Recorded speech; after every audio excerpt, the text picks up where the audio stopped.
Hi hello నేను మీ చిన్ని. ఈరోజు ఇంట్లోనే ఈజీగా రెస్టారెంట్ స్టైల్ చికెన్ డిఫరెంట్గా ఫ్రై ఎలా చేయాలో చూసేద్దాం.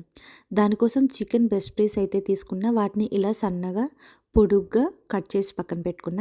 ఇప్పుడు ఇందుట్లో మ్యారినేట్ కోసం ఒక బౌల్లో పసుపు, కారం, ఉప్పు, అలాగే కొంచెం ధనియాల పొడి, కొంచెం గరం మసాలా, కొంచెం మిరియాల పొడి, అలాగే అల్లం వెల్లుల్లిపాయ పేస్ట్, లాస్ట్లో 2 స్పూన్స్ కార్న్‌ఫ్లోర్, అలాగే కొంచెం ఆయిల్. మనం రెగ్యులర్‌గా ఇంట్లో వేటికైతే వేస్తామో ఫ్రైకి సేమ్ అలాగే వేసుకోవాలి. బట్ ఇవన్నీ మీ ఇంట్లో మీ వాళ్ళు తినే రుచికి సరిపడా అంత కారం అవి చూసి అడ్జస్ట్ చేసి వేసుకోండి. సో, ఇలా వేసుకున్న తర్వాత వీటన్నిటిని కొంచెం కొంచెం వాటర్ యాడ్ చేస్తూ థిక్ పేస్ట్ లాగా ఇలా కలిపేసుకోవాలి. సో, ఇలా కలిపేసుకున్న వాటిలో మనం కట్ చేసి పెట్టుకున్న చికెన్ కూడా వేసేసి మినిమమ్ ఒక హాఫ్ అన్ అవర్ అలా మసాలా పక్కన పెట్టి ఉంచుకుంటే చక్కగా సాఫ్ట్‌గా కుక్ అవుతది. సో, ఇలా ఆయిల్‌లో మనం ఒక్కొక్కటి వదులుతూ మంచి కలర్ వచ్చేంత వరకు ఫ్రై చేసుకోవడమేనండి.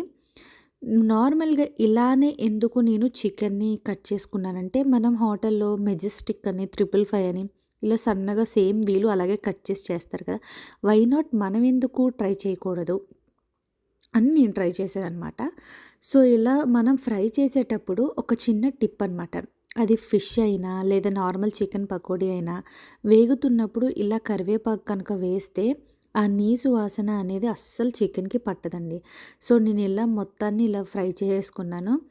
మా ఇంట్లో ఇలా చేసి మా బాబుకు పెడితే చాలా ఇష్టంగా కూడా తిన్నాడు. సో, మీ ఇంట్లో పిల్లలు ఎవరైనా డిఫరెంట్‌గా లేదా మేము బయట అలా తిన్నాం అలాగే కావాలి అక్కడికి వెళ్దాం అంటే మీరే ఆ ఆయిల్ అవన్నీ అవాయిడ్ చేసిన వాళ్ళవుతారు. ఇంట్లో ఇలా ట్రై చేసి హెల్తీగా మీ పిల్లలకి ఈ ఫుడ్ పెట్టి చూడండి. ఖచ్చితంగా మీ పిల్లలు కూడా లైక్ చేస్తారు.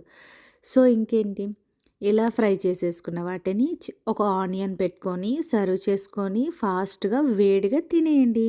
అంతే. నా వీడియో మీకు నచ్చినట్టయితే లైక్, షేర్, సబ్స్క్రైబ్. మీ సపోర్ట్ చాలా అవసరం. Thank you for watching.